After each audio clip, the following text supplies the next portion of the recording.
gusto, una alegría, una bendición estar nuevamente junto a ustedes. Para su servidor Gabriel Moreno, siempre será un privilegio junto a Dios, junto a ustedes, poder crecer, conocer más de la palabra de Dios y estar listos para que esa palabra de Dios se vuelva práctica en nuestra vida, para impactar la vida de otros de una manera linda y bonita. Así que bienvenidos a Lecciones de Esperanza, este espacio donde juntos con Dios aprendemos para que nuestra vida pueda ser mejor. Y en esta ocasión contamos con un invitado que será de gran apoyo para nosotros, traerá cosas para nuestro crecimiento. Le habla a usted del pastor Wilfredo Cueto. Pastor Cueto, gracias por estar aquí, muy amable. Pastor Gabriel, muchas gracias. También saludo muy cordial a todos los oyentes, la audiencia y los que nos ven por los diferentes canales y plataformas de este importante programa. Así es, pastor, gracias por estar aquí con nosotros. Estamos hablando de la misión en esta temporada, la misión de Dios, cómo de diferentes formas Dios tiene un propósito, un plan y lo cumple, utilizando diferentes personas en diferentes momentos, lugares del mundo. Y hay un relato como bien especial, muy particular en la Biblia, Sí. Que está en el libro de Esther, Uh-huh. donde se muestra Dios utilizando unas personas para cumplir ese ministerio de salvación de una manera transcultural, o sea, en un mundo muy diferente, con costumbres bien distintas, pero utiliza a dos personas, no a muchos. O la Biblia puede ser que habían algunos más porque habían otros judíos allí, pero se menciona a dos que fueron como instrumentos de Dios de manera muy particular para beneficio de todos los judíos en ese momento. Se ha escrito por mucho tiempo ese libro, de hecho se dice que no aparece, que es el único libro de la Biblia donde la palabra Dios no aparece escrita allí. Pero vamos a ver que aunque no está escrito, se puede percibir la presencia de Dios de una manera muy poderosa en este libro también. Amén. Pastor, ¿qué desafíos puede llegar a enfrentar el pueblo de Dios al vivir en una cultura extranjera? Algunos personajes bíblicos como Daniel, Esther y otros más, ¿cierto? Nos pueden demostrar. ¿Será que hoy también se puede vivir esa experiencia que vivieron Daniel, Esther y otras personas? Por supuesto, pastor. Yo enseñé hace un par de meses aquí en la universidad la materia evangelización transcultural. Y es fascinante la forma como este conocimiento nos ayuda a ubicarnos en el contexto en que nosotros también estamos, el contexto transcultural. Yo bosquejé de Daniel unos asuntos importantes porque lo podemos espiritualizar nosotros en el contexto de la Biblia, de la historia de Daniel, de Esther, por supuesto también, los problemas que podemos vivir como creyentes, como misioneros enviados por Dios a predicar su mensaje. Y miren, yo bosquejé lo siguiente: Daniel tuvo desafíos en su alimentación. Nosotros en el mundo en que vivimos también tenemos desafíos de nuestra alimentación, incluso nuestra identidad como hijos de Dios o como creyentes o como cristianos. Tenemos desafíos en el mundo como lo tuvo Daniel.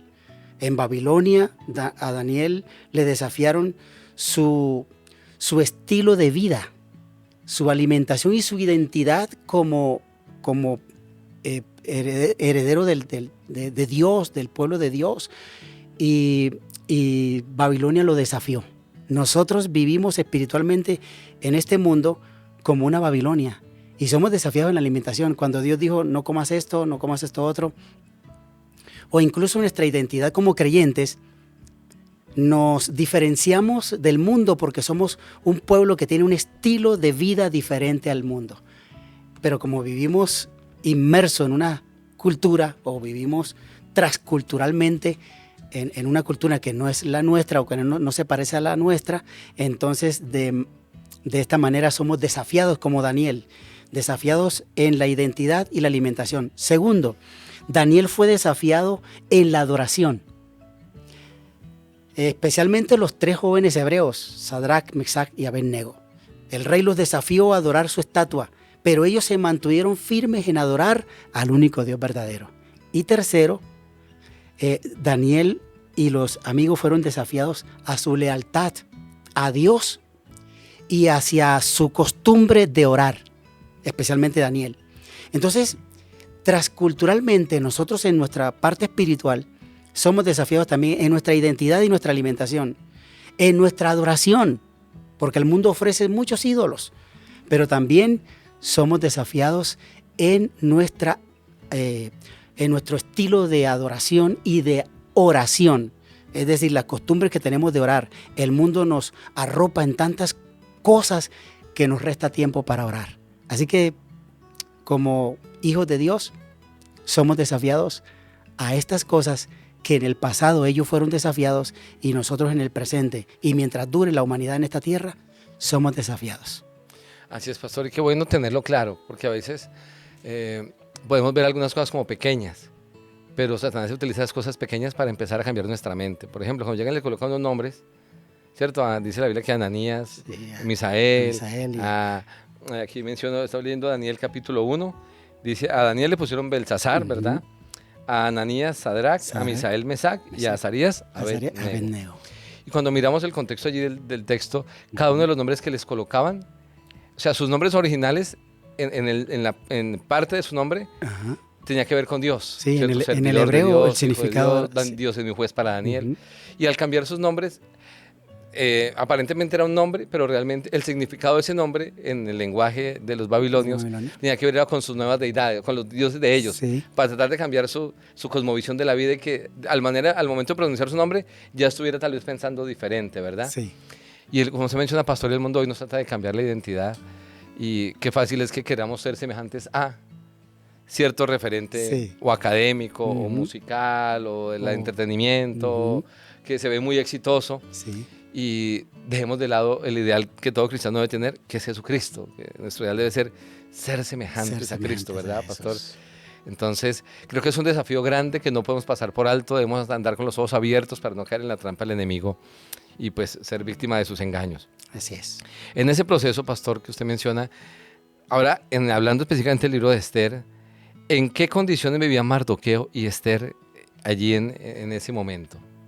En el contexto, de acuerdo a lo que plantea el folleto o nuestra Nuestra temática. temática, sí, es que el capítulo 2 de Esther, versículo 1 al 9, habla de un contexto en el que ellos vivieron. Ellos estaban en la época persa, ellos siendo judíos estaban ahí en el contexto persa, y el rey Artajerjes tenía también su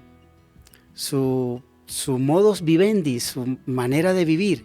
Y ahí Mardoqueo y Esther vivieron en el contexto de cuando Vasti, la reina esposa de Asuero, es destituida, es desplazada o fue muerta.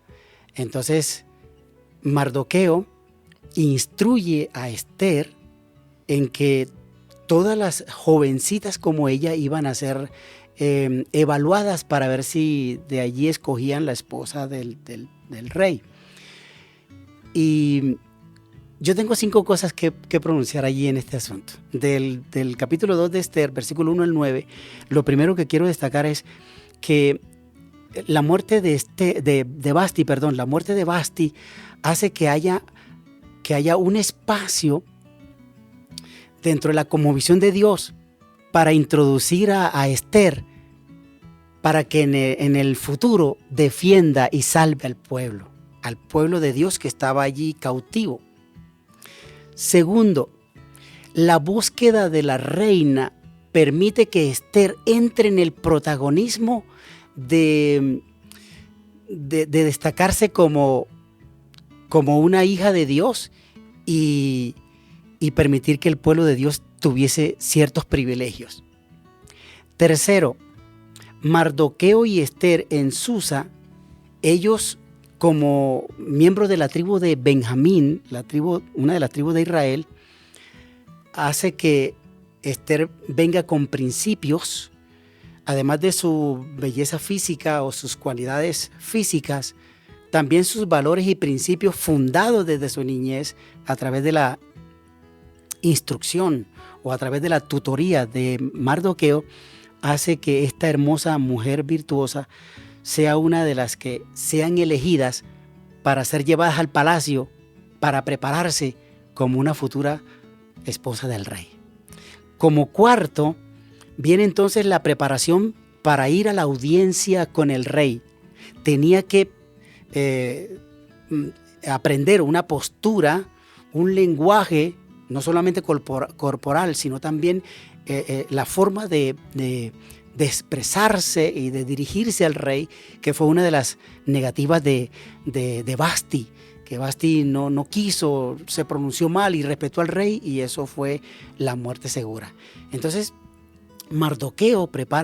Dios prepara a Mardoqueo prepara a Esther, y ahora en la presentación hacia el rey, Esther hace una buena presentación y es escogida como la futura esposa o la esposa del rey. Y como quinto, entonces Esther, en su postura, en su presentación, en su hablar al rey, hace que el rey quede encantado y hace que el rey la elija como la esposa, la que iba a suplir el vacío que dejó la reina Vasti.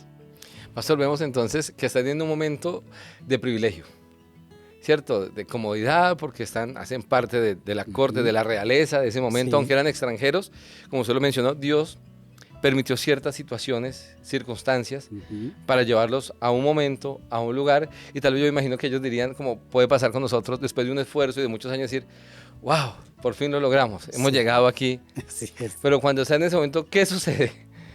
¿Qué es lo que pasa y cuál es la razón de ese acontecimiento que cambia como toda la condición y la situación de Esther y Mardoqueo? Sí, nosotros no podemos descartar la intervención divina, el sentido de destino, voy a decirlo, si estaba buscando la expresión, pero es una expresión teológica muy interesante, la vi en maestría. El sentido de destino es que cuando Dios es el centro de nuestro destino, todo lo que sucede no es producto del azar, sino de un propósito detrás del escenario de cada ser humano, de cada persona. Y la proyección que nos da la Biblia es que detrás del escenario de cada individuo, cada persona, está el sentido de destino de Dios. Y Dios, en su propósito con Esther, Mardoqueo, Esther, aún nosotros, Dios tiene un propósito.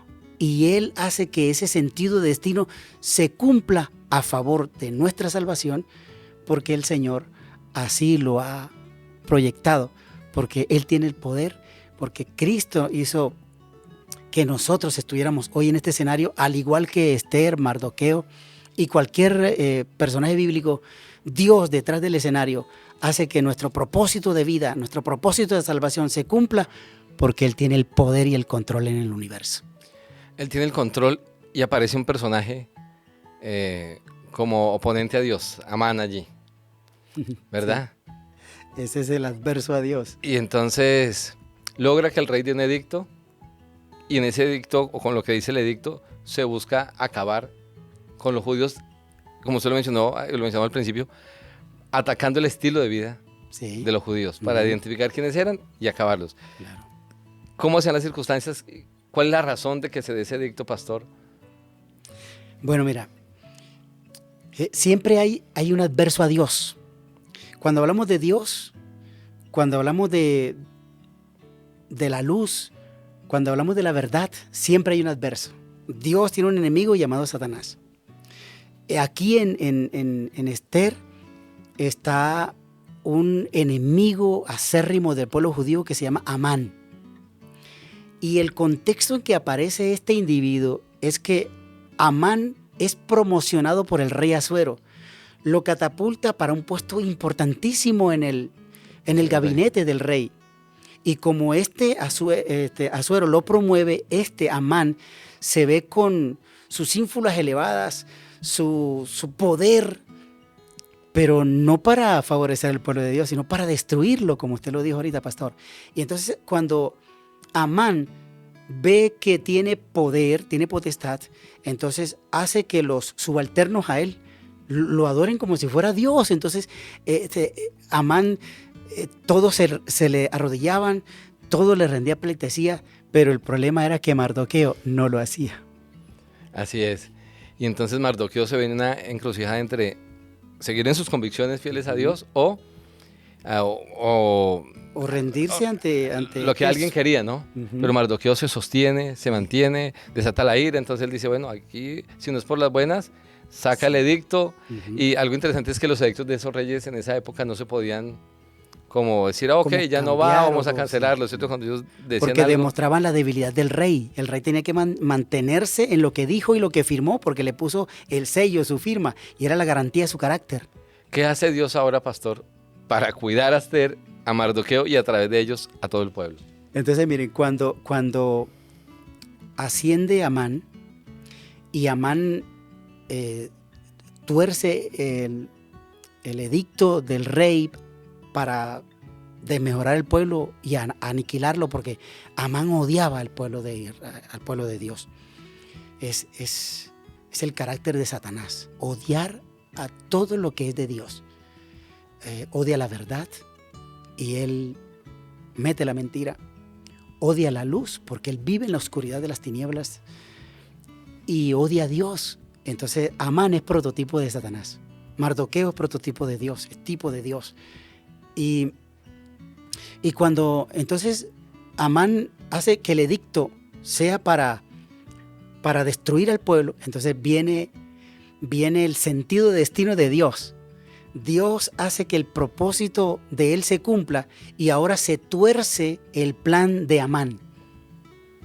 Y Amán queda en ridículo porque ahora Dios, a través de Esther, hace que el plan de Amán, cuando entra el conocimiento del rey de los planes malvados de Amán, entonces el edicto cambia, pero a favor de Mardoqueo, Esther y el pueblo de Dios. Así es, pastor, y podemos ver ahí algo que me llama mucho la atención. Dice que Amán odiaba, ¿no? a Mardoqueo. Quería que le fuera mal, como tal vez alguien que nos ve, nos escucha, dice, yo conozco a alguien que está pendiente de un error mío para que ese error se vea más grande, para afectarme, para dañarme. Y entonces planea eso, destruirlo. Esther hace algo que debemos hacer todos, buscó a Dios en oración, en ayuno, se presentó ante el rey. Cuando el rey la ve, fue un riesgo que ella corrió, ¿no? Si no la mandaba a llamar, podía ser muerta, pero él la ve con buenos ojos, le invita, le dice, oye, ven, reina Esther, pídeme lo que quieras. O sea, ese sentido como Sentido de destino. Sí. Le dice, pídeme. Ella inicialmente no le estaba pidiendo nada, pero le dice, pídeme. Sí. Y ella dice, wow, Dios preparó el camino, contestó las oraciones. Por eso es tan importante que tú y yo oremos. Cuando oramos, Dios trabaja de manera poderosa. Y la expresión del rey es, pídeme lo que quieras, que hasta la mitad del reino te lo daré. Y entonces dice, rey, lo que quiero es que me lo cuide, yo soy judía también, el edicto que has sacado. Y el rey dice, no, pero ¿cómo así? Yo no sabía que tú eras judía. Y entonces no echa atrás el edicto, sino que les da herramientas ahora para defenderse. No dice, no, invito a los que se pueden defender.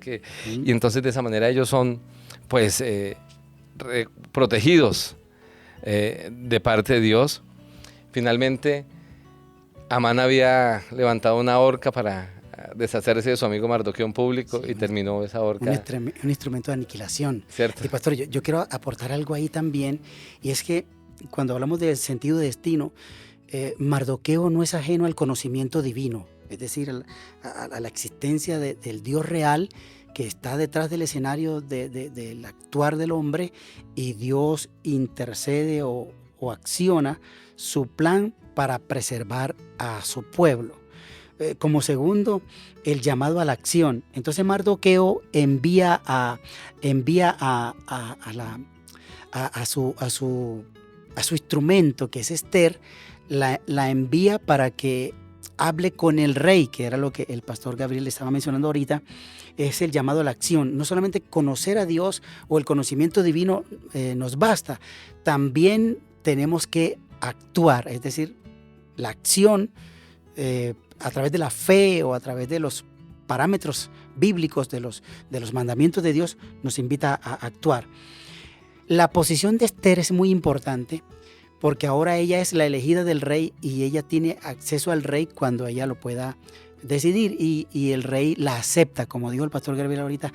Ella no había preparado el ambiente, pero como era inminente la destrucción por parte de Amán, entonces la reina entra al rey, le pide consenso, le pide audiencia, y el rey la acepta.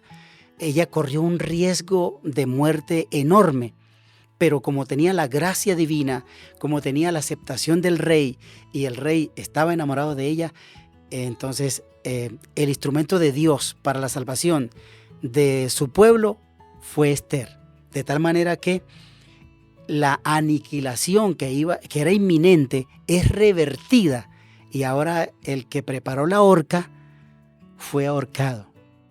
Y ese es el sentido de destino. Si nosotros adivináramos lo que va a suceder, que de hecho nosotros sabemos la historia porque lo tenemos en la Biblia, cuando Satanás de manera inminente quiera destruir el pueblo de Dios, entonces Dios actuará en favor de su pueblo y su pueblo será salvo, y el que iba a aniquilar a su pueblo será aniquilado en el lago de fuego.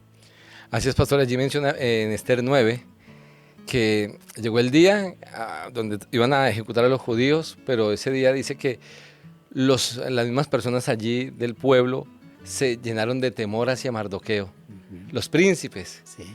y ahora los protegieron, los ayudaron, y los que iban a resultar siendo afectados eran los judíos, dice la Biblia que resultaron enseñoreándose de los demás. Sí. O sea, Dios utilizó a 2 personas para cambiar el pensamiento de toda una nación. A 2 personas Solo 2 fieles. Habían otros, pero quienes fueron instrumento de Dios fueron 2. Tú y yo podemos hacer la diferencia en el lugar de trabajo, en el lugar de estudio, en nuestro vecindario, en la familia. Coloquémonos como Ester y como Mardoqueo en las manos de Dios. Seamos fieles y Dios será capaz de utilizarnos para que otros cambien su manera de pensar y se den cuenta que en Dios hay esperanza, que en Dios hay un futuro maravilloso y glorioso. Así que, pastor, gracias por habernos acompañado. De verdad agradecemos mucho su aporte para con nosotros. Si me permite, vamos a hacer una oración para cerrar. Oremos. Buen Dios, muchísimas gracias, porque como defendiste a Ester y a Mardoqueo, nos defiendes a nosotros. Porque, Señor, aunque en el libro de Ester tu nombre no aparece escrito, vemos al poder de Dios obrando, Señor, dirigiendo la vida de sus hijos, Señor, utilizando a instrumentos, Señor, humanos, frágiles, para hacer obras grandes y maravillosas. A través de Ester y Mardoqueo, todo el pueblo, Señor, pudo conocer el Dios grande, que es el único Dios verdadero, Jehová de los ejércitos. Así que, Señor, te quiero pedir que bendigas grandemente al pastor Cueto, a su familia, bendigas su ministerio y también bendigas a quienes nos ven y nos escuchan. Que tu paz sea con ellos, que podamos ser parte de ese grupo de personas que, fieles a Dios, podemos hacer la diferencia en la vida de otros. Una diferencia que no viene de nosotros, sino que proviene de Dios. Llénalos y llénanos a todos de tu paz, de tu amor, de tu protección, de tu cuidado, como lo hiciste con Ester y Mardoqueo. Pues, Señor, lo pedimos, lo agradecemos en el santo y bendito nombre de Jesús. Amén. Amén. Amén. Un abrazo grande, pastor Cueto, gracias por estar con nosotros. Y a ustedes, que la paz, el amor y la bendición de Dios les acompañe y les guarde. Y les esperamos muy pronto en un nuevo capítulo de Lecciones de Esperanza.